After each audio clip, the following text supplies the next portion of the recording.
Pagi, Pak. Apa kabar sehat ya? Sehat, Pak. Baik, seperti biasa sebelum kita melakukan kegiatan kita atau aktivitas kita dalam pembelajaran sekolah atau di mana kita berada, memimpin kita dalam doa. Silakan.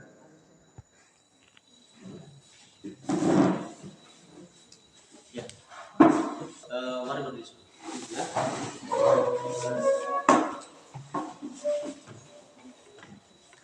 Baik teman-teman, sebelum kita melakukan aktivitas kita, langkah baiknya kita menyerahkan tubuh, jiwa dan raga kita ke dalam tangan Tuhan. Maka itu mari kita berdoa. Berdoa dimulai.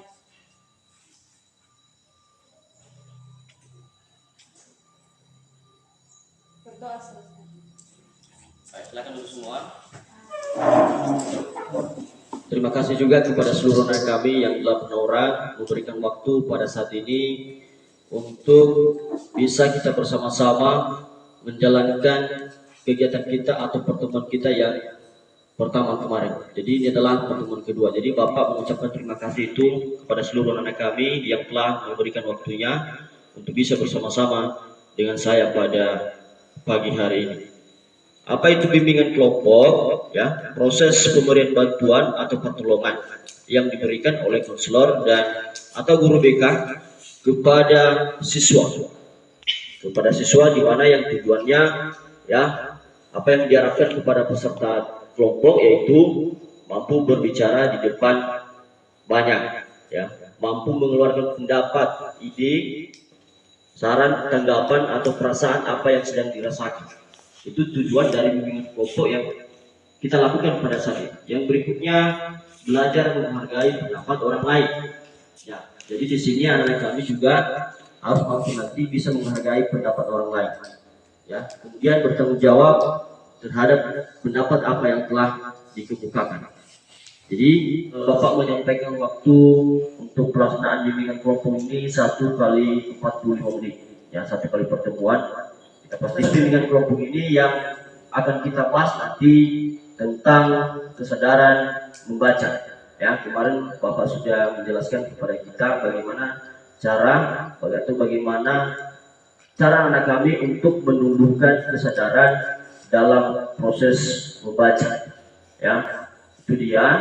Dan kemudian ya dalam bimbingan kelompok ini juga ya ada azasnya.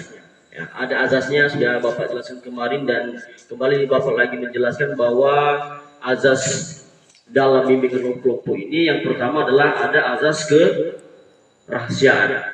Ya, ada azas kerahasiaan. Apapun nanti yang akan kita bicarakan pada saat ini, ya, ada azas kerahasiaan. Jadi yang boleh tahu hanya Bapak sebagai guru di depan dan anak-anak kami sebagai anggota kelompok. Jadi yang kemudian ada azas keterbukaan. Ya, sudah Bapak bilang tadi bahwa apapun yang menjadi mengganjal kehidupan kita tentang malasnya membaca ini, ya, mari kita nanti ceritakan apa yang membuat kita malas dalam membaca. Jadi di sini Bapak mau atau mengharapkan bahwa ada keterbukaan anak-anak kami. Yang berikutnya adalah azas kesukarelaan. Ya, jadi di sini anak-anak kami datang di tempat ini bukan karena keterpaksaan, ya, tetapi karena sukarela ya atau niat. Jadi itu yang saya harapkan dulu, bahwa kalau terpaksa nanti agak susah kita untuk melanjutkan bimbingan kelompok ini. Yang kemudian adalah azas kenormatifannya. Jadi Bapak harap bahwa dalam penggunaan bahasa di dalamnya marilah kita menggunakan bahasa yang resmi, baku dia ya. Jadi kita saling berkenalan ya, berkenalan satu sama yang lain. Ya, contohnya nanti sebut namanya, ya, nama panggilannya dan apa yang menjadi hobinya. Ya, jadi contohnya kalau saya sebut nama saya Dewi Srimanjaya Hulu, nama panggil Pak Sriman Hulu ya, hobi memancing. Jadi ada gerakan nanti ya kayak gini ya, memancing. Jadi kalau dia main voli berarti bagaimana gerakan main voli? Gini ya, gini. Kalau main bola berarti berdiri tenang bola ya. Jadi apapun hobi nanti silakan peragakan ya. Jadi perkenalkan nama panggil saya Ellen. Ya, bisa dipanggil Ellen. Jadi yang bisa menjadi hobi saya itu saya mempunyai bakat untuk bermain musik. Itu bermain keyboard. Gimana gerakannya? Gini ya. Kayak gini. Dan juga bermain piano. Iya. Oke, bagus ya sebelahnya. Langsung. Baik, perkenalkan nama saya Devil Kurniatia, nama panggil Devil. Hobi badminton. Baik, perkenalkan nama saya Ike Hidayatullah, biasa dipanggil dengan nama Ike. Hobi saya main badminton. Main badminton. Ini ya, ini ya. Oke, silakan. Ya. Baik, perkenalkan nama saya Sarti Lestaria, nama panggil Sarti. Hobi saya memasak.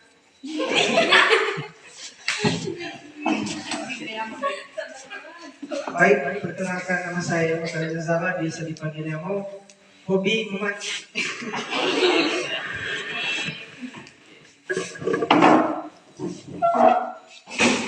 Baik, perkenalkan nama saya Krisnaria Harifa, biasa dipanggil Novi. Hobi saya itu badminton. Ya, ada talian kamu juga ya. Silakan. Baik, perkenalkan nama saya Tresna Vidya, biasa dipanggil Tresna. Hobi saya menyanyi. Perkenalkan nama saya Peter Manereva, biasa dipanggil dengan Pinta. Bisa itu main bola futsal. Main bola kayak mana gerakan itu? Oke, tepuk tangan semua. Oke ya. Nah, jadi kita masuk ke berikutnya. Seperti biasa kita melaksanakan speaking ya. Speaking atau memberikan salah satu, atau saya melatih konsentrasi anak-anak kami ya, atau semacam game dia lah itu ya. Coba mari kita silakan berdiri. Ya, gamenya adalah menembak angka ya, menembak angka. Jadi caranya nanti apa angka yang saya atau Bapak sebut, maka jawab yes yes yes itu ya. Oke. Dan berikutnya yang menjawab yes yes itu menunjuk kawannya yang lain ya, dengan menyebut nomor. Nomornya kita hitung dengan urutan mulai dari CL. Nomor 5. Yes, yes, yes. 4. Yes, yes, yes. Nomor. Yes, yes. Silakan Ikin. 1, Pak. Yes, yes, yes. 3. Yes, yes, yes. Ya, lanjut. 8. Yes, yes, yes. Ya, nomor. Nomor 5. Yes, yes, yes. 6. Yes, yes, yes. 2. Yes, yes, yes. 7. Yes, yes, yes. Ya, lanjut. 4. Yes, yes, yes. 2. Yes. Oke, silakan duduk semua. Oke, itulah permainan kita pada pagi hari ini ya. Oke, baik. Tadi Bapak sudah mengatakan bahwa kita melaksanakan bimbingan kelompok. Ini adalah proses pemberian bantuan kepada anak kami yang mungkin mempunyai permasalahan dalam dirinya. Ya, tentu apa yang menjadi topik kita pada saat ini nanti tentang kesadaran membaca. Ya, di tanggung jawab kami nanti merespon apa yang menjadi kita nanti dalam hal ini adalah saling kerjasama, saling memberikan tanggapan ya terhadap masalah-masalah yang dialami oleh teman-teman kita yang lain. Oke? Bisa ya? Baik, sekarang bagaimana cara menumbuhkan kesadaran membaca itu menurut anak-anak kami? Ya, aku itu ya. Itu pertama dengan cara menyadarkan diri sendiri, dengan kedua juga ada niat untuk membaca, ketiga lebih giat lagi dalam belajar. Gimana? Lebih giat. Giat lagi dalam belajar. Iya. Oke, silakan dulu ya. Jadi yang lain bagaimana menurut kalian tentang apa yang disampaikan oleh? Apakah benar yang disampaikan itu? Kenapa bilang benar? Siapa yang bilang benar? Ya, si Peterman. Kenapa Peterman? Karena yang dibilang tadi itu sangat berfaedah dalam untuk menumbuhkan kesadaran untuk membaca agar bisa lancar dalam membaca. Iya ya, sangat berfaedah, sangat berguna ya. Untuk apa tadi? Untuk kelancaran dalam membaca. Siapa yang punya lagi tanggapan tentang apa yang disampaikan si Sartika? Ayo, silakan ini Pak ya. Silakan ya. Ada? Ya silakan ya. Benar, karena kita harus juga mempunyai ketertarikan dalam membaca dan mempunyai niat dan tujuan yang benar dalam membaca. Ya, harus memiliki niat dalam membaca. Yang lain ada? Intinya, yang pertama itu harus ada tujuan dan niat. Sekian. Iya, tujuan. Sike, bagaimana tujuan itu? Tujuan membaca. Bagaimana itu tujuan membaca? Ya, Pak Kemat. Contohnya dalam Dekat lagi, ya. contohnya dalam sering belajar membaca itu dapat membuat kita dapat bermanfaat bagi kita karena bisa dapat berperan aktif dalam setiap mata proses pembelajaran dan pastinya kita akan mempunyai intensitas atau kemampuan dalam berbicara di depan umum. Iya, itu yang kita jelaskan tadi. Kita dulu sama Sike. Ya, penting sekali ya. Ada yang disebut dengan intensitas. Pegang aja. Ada yang disebut dengan intensitas. Intensitas itu adalah kemampuan ya berbicara di depan umum. Jadi bagaimana kita bisa berbicara di depan umum kalau kita tidak sering membaca? Karena vocabulary dia kita itu berkurang. Jadi apa yang kita sampaikan agak bingung kita. Ya kan? Oke, bagaimana contoh? Atau siapa di antara kita di kelompok ini yang pernah berbicara di depan umum? Si Ellen. Bagaimana contohnya itu, Bu? Kemarin contohnya apa seperti apa? Pertama, dalam berbicara di depan umum, kita harus berbicara dengan bersikap lantang dan mengungkapkan sebuah ungkapan dengan baik dan lancar. Itu sebabnya karena kita sering membaca dan dapat menyampaikan banyak kata-kata karena banyaknya wawasan yang kita dapatkan dari sebuah buku ketika kita membaca. Iya, betul sekali ya. Jadi itu juga melatih keberanian kita untuk ngomong ya. Sudah saya bilang sedikit tadi bahwa meningkatkan intensitas. Ya, jadi bagaimana kita bisa mampu berbicara banyak kalau tidak punya atau tidak pernah membaca. Ya. Oke, ada tanggapan yang lain? Ya, silakan Devi. Nah, saya berikan satu contoh yaitu seperti kemarin saya mengambil WL di PA komisi Apa itu ya? yang memimpin Pak sebagai iya. Oh ya. Nah, saya itu sebagai WL saya dengan tampil penuh persiapan. Saya tidak gugup, saya berani tampil. Nah, itu karena Ada persiapan. ada persiapan. Ya. Sudah membaca ya? Sudah Pak. Ya, silakan siapa lagi yang punya contoh? Karena dia tidak merasa gugup dan dia mempunyai persiapan. Ada persiapan. Apakah yang Utani pernah ada contoh seperti itu? Hah? Tidak. Kenapa? Pernah. Seperti apa contohnya? Dalam memimpin dia dalam kelas. Ya, memimpin IEL di dalam kelas. Betul juga. IEL itu kan ada teksnya itu. Bayangkan kalau nggak pernah membaca kita. Mana tahu kita seperti apa yang kita mau lakukan.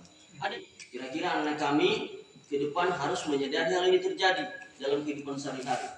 Ya. Apalagi kita yang masih minim ini penggunaan bahasa Indonesianya kalau di pedalaman seperti ini. Ya, makanya kita kalau sampai di perantauan kita, kelemahan kita lagi.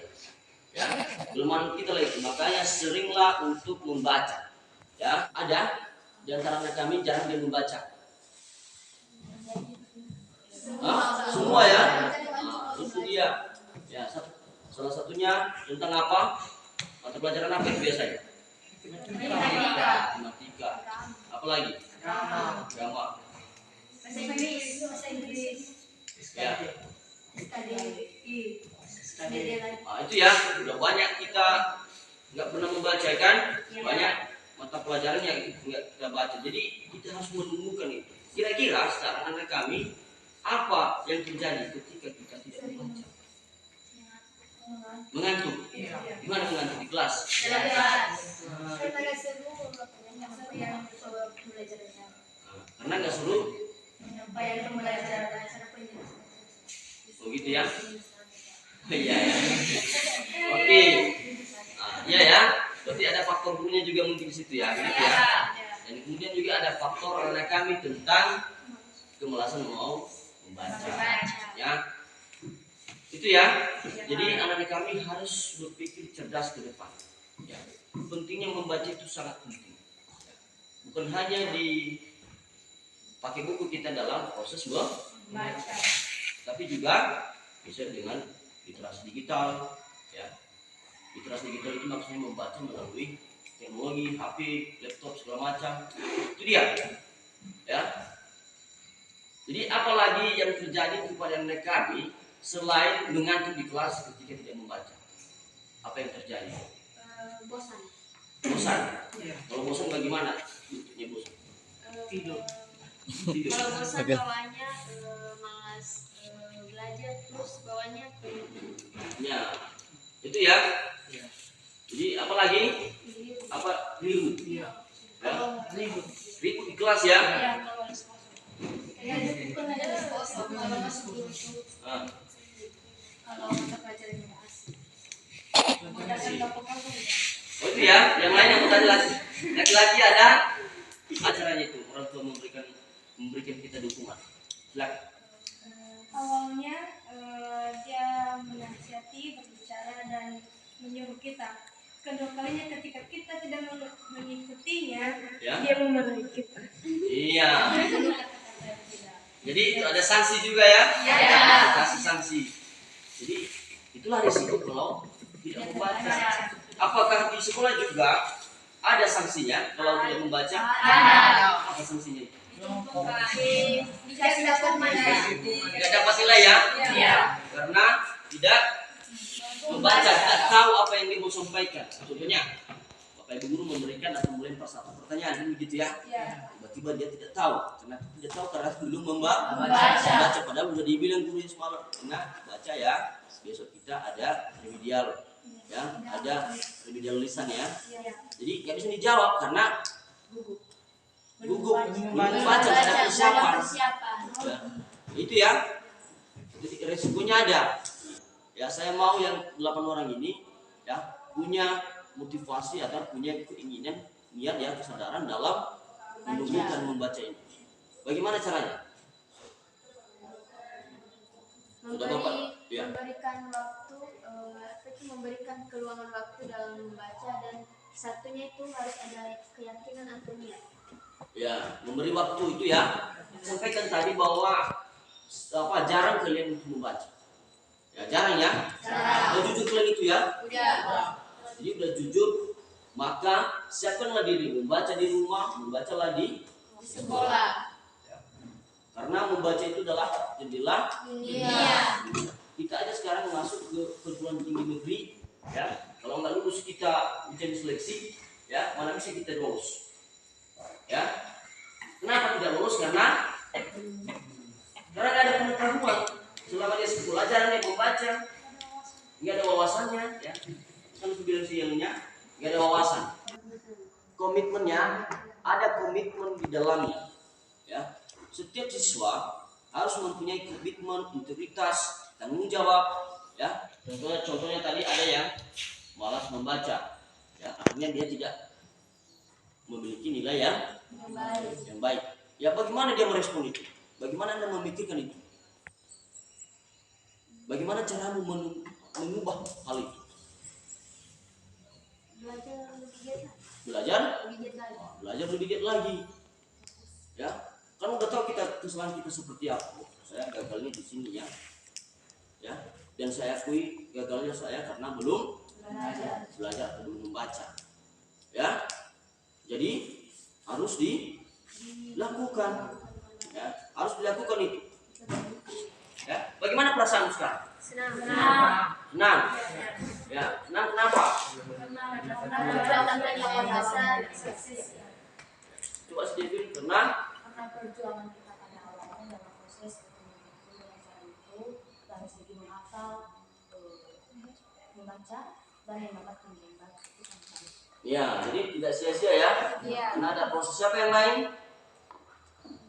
Mempunyai intensitas tersendiri. Apa? Mempunyai intensitas tersendiri. Ya, mempunyai intensitas tersendiri, kemampuan sendiri dalam apa? Dalam membaca, ya. Perasaan merasa senang dan berpesan lebih banyak tahu. dan tidak kelelahan saat berlangsungnya kegiatan belajar mengajar, dan bisa lebih cepat menangkap, memberi tanggapan apa materi yang disampaikan oleh guru sekolah, dan mendapat nilai bagus dari seorang guru dan guru. Iya, itu ya. Oke ya. Jadi banyak hal sebenarnya yang harus kita lakukan dalam menumbuhkan kesadaran membaca. Ya, dan bagaimana sikap kita sebagai anak sekolah, ya kan? Bagaimana sikap kita sebagai anak sekolah dalam membantu teman kita itu? Menyadarinya, Bagaimana caranya? menyadarkan dia bahwa membaca itu sangat penting. Ya, menyadarinya bahwa membaca itu sangat penting dalam kehidupan sehari-hari. Ada yang lain? Ya, memberikan contoh ya, di kelas kita ada 35 orang ya, atau di kelas yang lain juga. Jadi kita harus bisa memberikan contoh dengan membaca di rumah. Ya. Jadi apa yang kita jelaskan hari ini ada tanggung jawabnya. Jangan kita asal ngomong tetapi tidak ada tanggung jawab. Apa yang menjadi tanggung jawab kita? Intinya yaitu kita harus menjalankannya, bukan hanya sekedar omongan, tetapi harus menjalankannya dengan baik. Ya. Yaitu pertama dulu ada niat, terus sebagai diri sendiri itu harus ada kesadaran bahwa membaca itu sangat penting. Terus saya sebagai seorang siswa akan melakukan apa yang sudah kita lakukan pada hari ini, akan memulai untuk nanti mencobanya agar kedepannya menjadi lebih baik lagi. Ya, tepuk tangannya. Jadi betul apa yang disampaikan Sisar 3 tadi ya. Kita akhiri kegiatan bimbingan kelompok ini. Bapak mengucapkan terima kasih kepada anak-anak kami yang 8 orang telah memberi waktu dan kesempatan pada kesempatan ini tentang bimbingan kelompok untuk membantu anak kami keluar dari permasalahan apa yang sedang dihadapi ya. Jadi mudah-mudahan anak kami apa yang telah kita putuskan hari ini ya bisa kita membuat komitmen dan bertanggung jawab terhadap apa yang kita putuskan ya. Oke ya, terima kasih ya. Ya, Pak. Ya, baik sebelum kita bisa di tempat ini atau mengakhiri pertemuan kita ini seperti biasa kita sudah mengawali dengan doa, maka diakhiri dengan doa. Ya, Siki silakan Siki. Ya.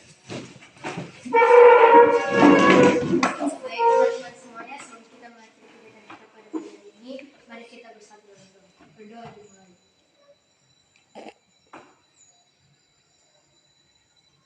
Berdoa selesai. Ya, silakan dulu ya.